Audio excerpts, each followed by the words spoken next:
દાદા દાદી, નાના નાની કે પછી મમ્મી પપ્પા પાસેથી વાર્તાઓ સાંભળવી એ દરેક બાળકનો અધિકાર છે અને એમને વાર્તાઓ કહેવી એ વડીલોની ફરજ. પણ અફસોસ, વડીલો અત્યારે ફરજ ચૂકતા જાય છે અને બાળકો પોતાના અધિકાર ગુમાવતા જાય છે. એમ છતાં આજે પણ એક વર્ગ છે કે જેને આવી જૂની વાર્તાઓ સાંભળવી ગમે છે. આ વાર્તાઓ એ જ હતી કે જે સંસ્કાર ચિંતનની સાથે સાથે નિર્દોષ મનોરંજન પણ આપતી. હેલો દોસ્તો, હું છું વૈશાલી અને આજે આપણે આવી જ એક સરસ મજાની મુખપાટીની લોકવાર્તા સાંભળવાના છીએ. આ મુખપાટીની જે લોકવાર્તા હોય છે ખૂબ જ રસપ્રદ અને લાંબી હોય છે, જે સાંભળવાની ખરેખર મજા આવે. તો આજે આપણે આવી જ એક સરસ મજાની વાર્તા સાંભળશું. એક મોટું ગામ હતું અને આ ગામમાં એક બ્રાહ્મણ રહે. બ્રાહ્મણ એવો આળસુ કે ન પૂછો વાત. બેહે ત્યાંથી ઉઠે નહીં અને હુવે ત્યાંથી ઊભો થાય નહીં. આવા આળસુને વળી એના મા બાપે પરણાવી દીધેલો. બ્રાહ્મણી બિચારી હેરાન થયા કરે. બ્રાહ્મણ લોટ માંગવા જાય તો રોટલો કરીને ખવડાવે ને, પણ બ્રાહ્મણને તો હાલવાનો જ કંટાળો આવે. બીજા બ્રાહ્મણો તો આસપાસના ગામમાં ફરી આવે, ક્યાંક પરણમાં મરણમાં ગમે ત્યાં જઈ આવે, ભેટ સોગાદ લઈ આવે. પણ આ બ્રાહ્મણ ક્યાંય જાય જ છે નો. સારું હતું કે ઘરે કઈ બાળક નહોતા, નહીં તો વળી એમની બુરી દશા થાત. હવે એવામાં પાહેના રાજમાં રાજમાતા મરી ગયા. રાજા એની માનો ધામધૂમથી દાડો કરી રહેલા.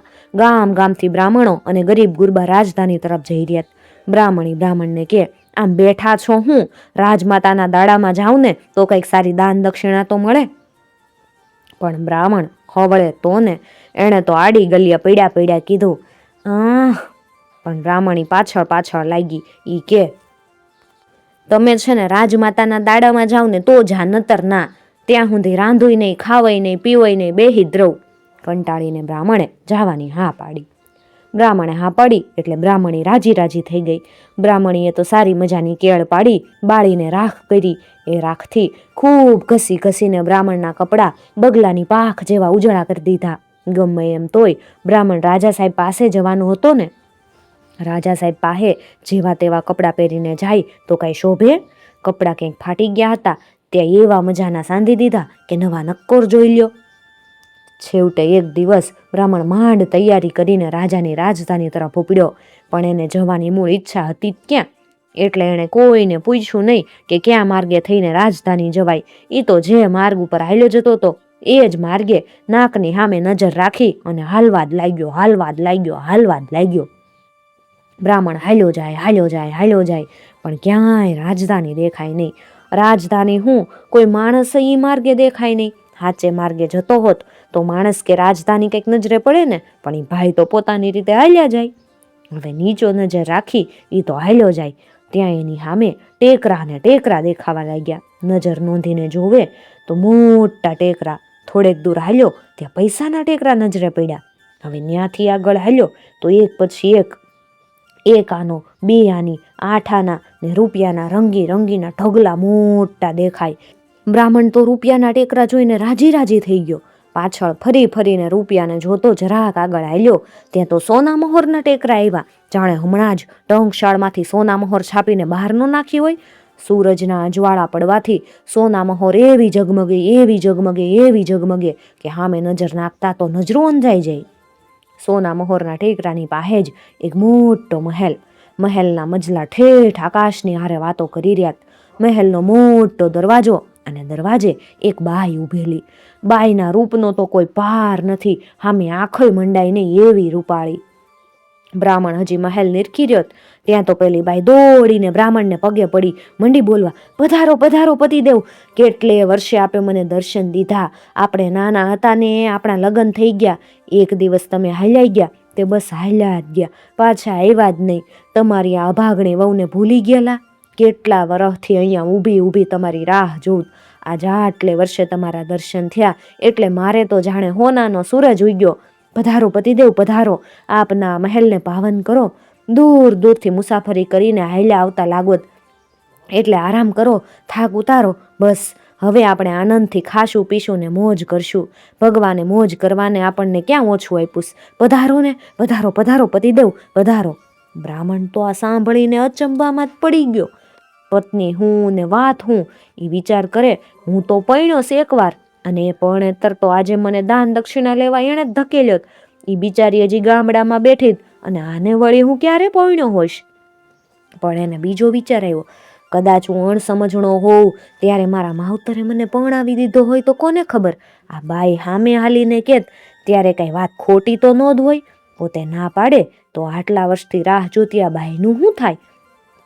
અને આ બાઈ પણ કેવી રૂપાળી, જાણે ઇન્દ્રલોકની અપસરા. બાઈ સૂરજની સામે જોવે તો સૂરજના કિરણ ઝંખવાઈને પાછા પડે, ધરતી સામે જોવે તો ધરતી પણ ઝળહળી ઉઠે. આવી બાઈને પોતે પરણેલો એ વાત ભૂલી કેમ ગયો?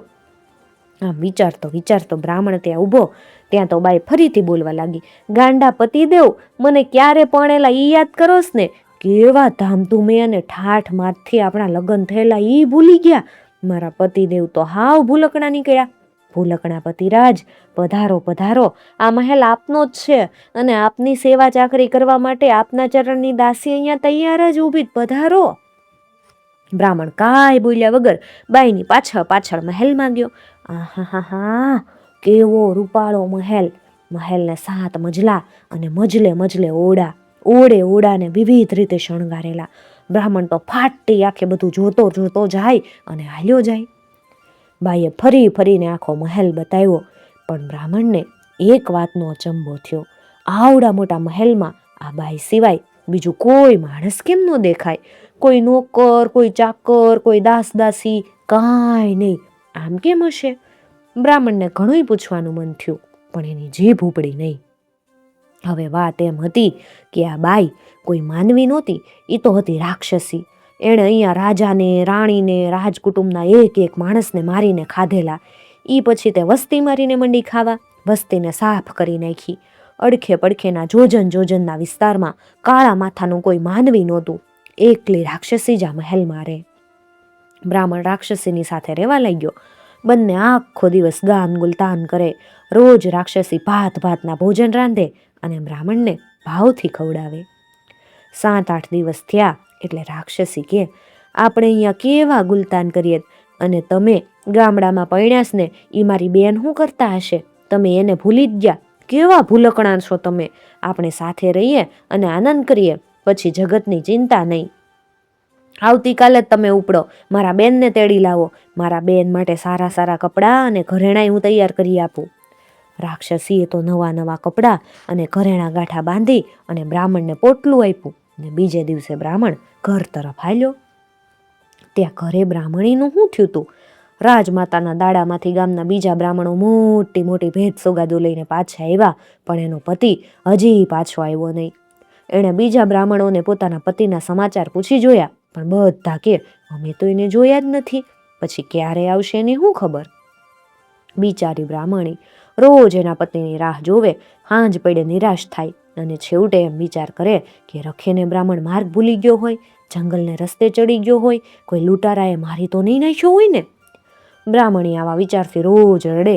એવામાં એક દિવસ એને ઘેર ગામના છોકરા દોડતા સમાચાર લઈ આવ્યા કે બ્રાહ્મણ તો મજાના લુગડા લત્તા લઈને હાલ્યો આવે. બાઈ તો રાજી થઈ ગઈ. બાણે આવી ત્યાં તો બ્રાહ્મણ ઘરે આવી ગયો. બ્રાહ્મણ ઘરમાં આવીને બેઠો, થાક બાક ઉતાર્યો, પોટલું છોડી અને બ્રાહ્મણીને લુગડા લત્તા અને ઘરેણાં ગાંઠા આપવા લાગ્યો. બ્રાહ્મણી પૂછે, તમે આ બધું ક્યાંથી લાવ્યા? બ્રાહ્મણ કે, એ જ વાત તને કેવા આવ્યો છું. મને તો યાદ નહીં, પણ તારા પહેલા મારું એક બીજે ઠેકાણે લગ્ન થયેલું. ઈ વહુ બહુ હારી, બિચારી આટલા વર્ષથી મારી રાહ જોતી બેઠી હતી. અચાનક મન મળી ગઈ. મોટા એવા રાજમહેલમાં રહેત. મહેલની આસપાસ તો સોના મહોર અને રૂપિયાના ઢગલાનો કોઈ હારોવારો નથી. મને જોઈને એ તો રાજી થઈ ગઈ. આટલા દિવસ હું ત્યાં જ હતો. એ કે આપણે આનંદ કરીએ. મારા બેન ગામડામાં હેરાન થાય એ નો સારું લાગે. એને આ લુગડા ઘરેણા તાર હાટું જ મોકલ્યાત અને તને તેડી લાવવાય મને ખાસ મોકલ્યો. હાલ તૈયાર થઈ જા, આપણે સૌ સાથે રહેશું ને મોજ કરશું. બ્રાહ્મણી આ સાંભળીને વિચારમાં પડી ગઈ. વહેલી ઘરવાળી, રૂપિયા, સોના મોહરના ઢગલા, એવી વાતો સાંભળતા બ્રાહ્મણીને થયું કે બ્રાહ્મણ ગાંડો તો નહીં થઈ ગયો હોય ને. ત્યારે બ્રાહ્મણ આ કપડાં લત્તા ને ઘરેણા ગાંઠા લાવ્યું ક્યાંથી? લુગડા હાચા હીરના અને રેશમના, ઘરેણા બધા હીરા માણેક અને મોતીથી ઝબક થાય. આવા હીરા માણેક ખાતો રાજાની રાણીઓ કે કુરીઓ પાસે જ જોવા મળે. જે બાઈની પાસે આવા ઝવેરાતનો પાર નથી, એ કોઈ માનવી હોય એવું માની ન કાય. આ બ્રાહ્મણ કોઈ રાક્ષસીની જાળમાં તો નહીં ફસાયો હોય ને. બ્રાહ્મણ બ્રાહ્મણીને કે, તું મારી હારે હાલ, અને હાલ ન આવવું હોય ને તો તારી મરજી, પડી રહ્યા ગામડામાં, રાંધી ખાજે જારના રોટલા, હું તો પાછો મારી પહેલી પત્નીના ઘરે જવાનો ઈ નક્કી, નકામું ભૂખે મરવું એની કરતા ને લીલા લહેર કરવામાં શું ખોટ, એ મજાના લીલા લહેર ન કરીએ. છેવટે બ્રાહ્મણી થાકી, કોઈ રીતે બ્રાહ્મણ માન્યો નહીં, એટલે એને થયું કે અહીંયા એકલી રહું એના કરતાં બ્રાહ્મણની હારે જ જવા દે ને, ક્યાંય ક્યાંય ફસાયો હશે ને તો સાર સંભાળ લઈ અકાશે. છેવટે એક દિવસ બ્રાહ્મણ અને બ્રાહ્મણી રાક્ષસીને મહેલે જવા ઉપડ્યા. જે માર્ગે થઈને બ્રાહ્મણ ગયેલો એ જ માર્ગે થઈને એ તો હાલ્યા. થોડાક આગળ વજ્યા કે કોડીના ઢગલા, 1 આની 8 આની રૂપિયાના ઢગલા, અને છેવટે ઝગમગતો સોના મહોરનો ઢગલો આવ્યો ને મોટો મોટો મહેલય દેખાયો. બ્રાહ્મણી તો શાંતિથી આ બધું જોયા આવે અને હાલી આવે. એને થયું કે આ બધું રાક્ષસ મુલક જેવું જ લાગે છે. મહેલના દરવાજા પાસે આવીને એવા ઉભા રહ્યા કે તરત મહેલમાંથી એક રૂપ સુંદરી રાક્ષસી જેવી બાઈ બહાર દોડી આવી. આવો આવો આવો એમ કહેતી એ તો બ્રાહ્મણીને ગળે વળગી પડી અને હર્ષના આંસુ વહાવતી બોલી, ઓહો આવી પોગ્યા બેન. છેવટે આ ભાગણી બેનને યાદ કરી એનું રંગ આંગણું પાવન કર્યું. આજ તો મારે હોનાનો હુરજ ઉગ્યો હો મારી બેન, મારી બેનના મને દર્શન થયા. આવો આવો બેન, આ મહેલ તમારો જ છે. બ્રાહ્મણ બ્રાહ્મણી અને રાક્ષસી રાજમહેલમાં ગયા. રહેવા માટે આવો રૂપાળો રાજમહેલ. રાજમહેલને ઓડે ઓડે સુખ સગવડ ભર્યા વિવિધ જાતના હજારો સાધન. વધારામાં બ્રાહ્મણી વહુ અને રાક્ષસી વહુના સાર સંભાળ અને જતન. બંને પત્નીઓ બ્રાહ્મણને ખુશ રાખવા માટે મરી પડે. બ્રાહ્મણના આનંદનો કોઈ પાર નહીં. આનંદ આનંદ આનંદ, આની સિવાય કોઈ બીજી વાત નહીં. આવા આનંદમાં દિવસ વીતીને કેમ રાત પડે ને રાત વીતીને કેમ દિવસ ઉગે એની બ્રાહ્મણને ખબર ન પડે. આનંદમાં અને આનંદમાં આ રાજમહેલમાં રહેતા 15-16 વર્ષ આંખના પલકારામાં પસાર થઈ ગયા. આ 15 વર્ષમાં બ્રાહ્મણના ઘરે દીકરા એવા, એક રાક્ષસી વહુનો અને બીજો બ્રાહ્મણની વહુનો. રાક્ષસની વહુનો દીકરો મોટો, એના રૂપ રંગ દેહ જોયા હોય તો દેવ જેવા. એનું નામ પાડ્યું હજારીમલ. બ્રાહ્મણીનો દીકરો નાનો, એનું નામ પાડ્યું એકલમલ. બંને ભાઈઓ હારે રમે જમે અને મોટા થાય, ઘડી પણ આઘા ન જાય. બંને ભાઈને એકબીજા ઉપર એવા ભાવ કે એકબીજાને જોયા વગર ચેનેય ન પડે. બંનેના ખોળિયા જુદા પણ બંનેના જીવ તો એક જ તે. હવે બંને ભાઈ મોટા થયા. બંનેને ભણવા માટે નિશાળે બેહાડ્યા. નિશાળનું ગામ 4 જોજન દૂર. રાક્ષસી માએ તો બંનેને બેહવા માટે મહેલમાંથી 2 તીરવેગી ઘોડા આપ્યા. બંને ભાઈઓ માથે બેહે કે તરત 4 જોજન વટાવી અને ઘોડા નિશાળે ઊભા રહે. ભણીને સાંજે બંને ભાઈ ઘરે પાછા આવે. હવે બ્રાહ્મણી જે દિવસથી અહીંયા આવી ઈ દિવસથી ઝીણી નજરે આ રાક્ષસીના આચરણ જોયા કરે.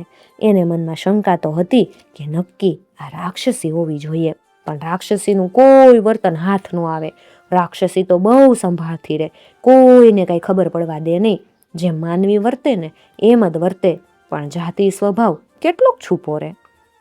બ્રાહ્મણને આખો દિવસ કાંઈ કામ તો હોય નહીં, એટલે છેવટે બેહીને કંટાળ્યો વખત પસાર કરવા આસપાસના જંગલમાં શિકાર કરવા ગયો. હવે એક દિવસ શિકારે ગયો અને એક હરણ મારીને લાવ્યો. લાવીને એણે હરણને બંગલાના ચોગાનમાં મૂક્યું. પણ કેવું હરણ! 5 મણની લથબથ કાયા, માંસ તો જાણે ઠાંસીને ભર્યું. હરણને જોઈને રાક્ષસીના મોઢામાં પાણી આવવા લાગ્યું. રાક્ષસનો સ્વભાવ હોય કે એમને કાચું માંસ ભારે ભાવે. કાચું માંસ ખાવા તો એ મરી પડે. બ્રાહ્મણી હરણને રાંધવા માટે તૈયારી કરે ઈ પહેલા તો રાક્ષસી હરણને ઓરડામાં ઉપાડી ગઈ. કાચે કાચું ખાવા લાગી. બ્રાહ્મણી છાની માની હંતાઈ આ બધું જોવા લાગી. રાક્ષસીએ તો ધડ કરતોકને હરણનો પગ ખેંચી કાઢ્યો. પગે કરડવા માટે મોઢું ફાડ્યું ત્યાં તો મોઢામાં છરા જેવડા દાંત અને હાથ જેવડી જીભ લસલસે. ખાવા માટે મોઢું ઉગાડ્યું ત્યાં તો જાણે ગુફા ઉઘડી. આખી દુનિયાને હોૈયા કરી જાહે કે હું. ધડ ધડ કરતી હરણને રાક્ષસી કાપતી ગઈ અને લસલસ કરતી કાચું ખાતી ગઈ. ઘડી વારમાં આખું હરણ સાફ થઈ ગયું. રાંધવા માટે એક ટુકડો બાકી રાખ્યો. બ્રાહ્મણ તો રોજ શિકારે જાય. બીજે દિવસે પણ એક હરણ મારી લાવ્યો. ત્રીજે દિવસે એક મજાનું હરણ લાવ્યો. રાક્ષસીનો જીવ આવા મજાના હરણ જોઈને હાથ રહે નહીં.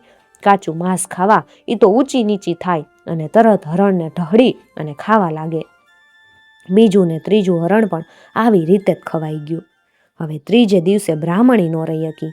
એ રાક્ષસીને કે, હે બેન, છોકરાનો બાપ આખું અરણ મારીને લાવે પણ રાંધવા માટે જરાય માંસ વધતું કેમ નહીં હોય? એક કટકો જ બાકી રે, એમ કેમ હશે? રાક્ષસી તો ધુઆપુઆ થઈ ગઈ અને ત્રાડ પાડી ઉઠી. ત્યારે શું હું એને કાચે કાચું ખાઈ જતી હઈશ? બ્રાહ્મણી કે, ખાઈ જતા હો, નોય ખાતા હો, મને ક્યાં કઈ ખબર. રાક્ષસીને થયું કે પોતે પકડાઈ ગઈ એટલે એના ગુસ્સાનો પાર ન રહ્યો. આખો દિવસ મોઢું એવું ભયંકર લાગે કે હમણાં જે મળશે ને એને ખાઈ જાહે. બ્રાહ્મણ એને થયું હવે આવી બન્યું. પોતે બ્રાહ્મણ કે એનો છોકરો ત્રણેયમાંથી એકેય નહીં બચે એમ એને લાગ્યું. રાત્રે સુવા ગઈ પણ ઊંઘ ન આવી. એને મનમાં થઈ ગયું કે આવતીકાલે મને મારીને ખાઈ જાહે અને મારા પતિના અને મારા દીકરાના એ જ હાલ થશે. બીજો દિવસ થયો, હવાર પડી, એનો દીકરો નિશાળે જવા તૈયાર થયો.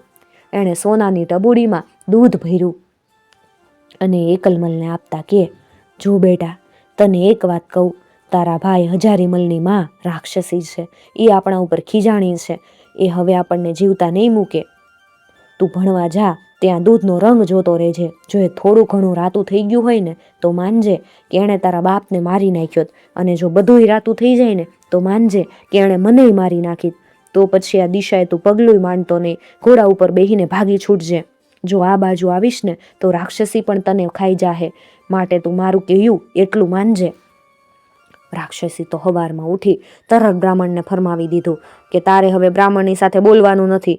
હું થયું છે એ વિશે બ્રાહ્મણ વિચાર કરે. એ પેલા તો રાક્ષસી બ્રાહ્મણને કે, અહીંયા પાસે કંઈક નદી છે, હાલો આપણે બંને નાવા જઈએ. બ્રાહ્મણને ઉઠવું ગમતું તો નહોતું પણ રાક્ષસી છોડે એમ તો હતી નહીં. બ્રાહ્મણીએ આ બધા પરથી માની લીધું કે આ બધી મોતની નિશાની છે, પણ હવે એના હાથની વાત રહી નહોતી.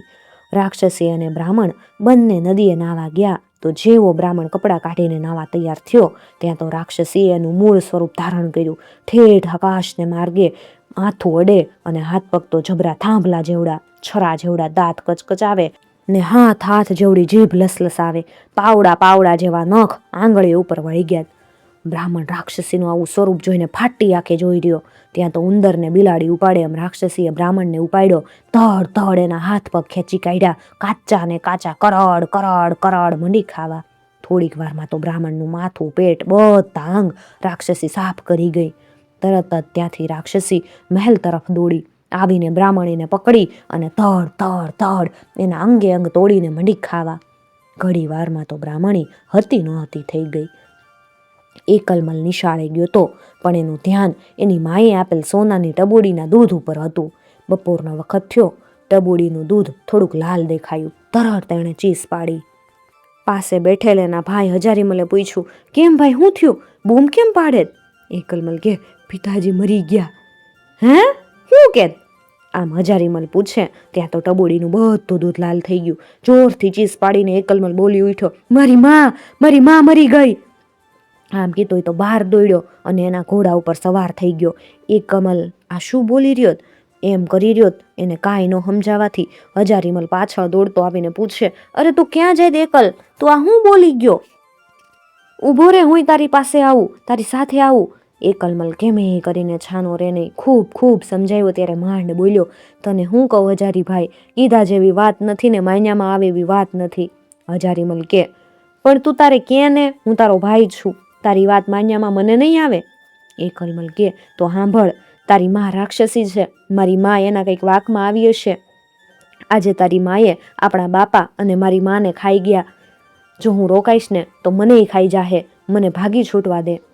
હજારીમલને ખબર હતી કે પોતાની માં રાક્ષસી છે અને પોતે રાક્ષસીનો દીકરો છે.